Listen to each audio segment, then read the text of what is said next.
Question number 45, দারুণ একটা প্রশ্ন, সেকেন্ড আনসার হবে দেখেই। দেখো যখন এরকম বলা থাকবে, দেখো ওপরেও এক্স মাইনাস ফাইভ ওয়াই, নিচেও দেখো এক্স প্লাস ফাইভ ওয়াই, তার মানে ডিজিটগুলো সেম, এক্স আর ফাইভ ওয়াই, এখানে এক্স আর ফাইভ ওয়াই, শুধু মাইনাস আর প্লাসের ডিফারেন্স, তাই তো? আমাকে এক্স বাই ওয়াই নির্ণয় করতে হবে। আমি যখন এরকম দেখব, আমি যদি দেখি এক্স বাই ওয়াই নির্ণয় করতে হচ্ছে এবং ওপরে মাইনাস নিচে প্লাস, আমি আগে এটাকে চেঞ্জ করে নেবো। কী করে নেবো না, পুরো ভগ্নাংশটাকে উল্টে দেবো, মানে এক্স প্লাস ফাইভ ওয়াই উপরে লিখবো, নিচে লিখবো এক্স মাইনাস ফাইভ ওয়াই। তাহলে যদি এপারে উল্টাতে হয় তাহলে এপারেও উল্টাতে হবে, তাহলে এপারে কত হবে? 13/7। ব্যাস।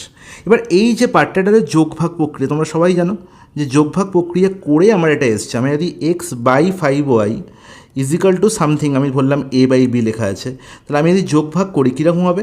X plus five y by x minus five y is equal to a plus B by A minus b. তাহলে আলটিমেট আমার কাছে এটা দেওয়া আছে, দেখো এই পার্টটাই দেওয়া আছে এখানে। তাহলে আলটিমেট এর যোগভাগ প্রক্রিয়া করা হয়েছে, করার আগে ছিল এটা। তাহলে এটা যদি পেতে হয় আমাকে, তাহলে আমাকে যদি আমি এখানে direct x by five y লিখতে পারি, যদি লিখি তাহলে আমাকে এই পারে যোগভাগ করে নিতে হবে, এই পারে যোগভাগ করে নিতে হবে। কারণ দেখো এপারেও যোগভাগ করে A plus B by A minus B এসছে, হ্যাঁ কি না?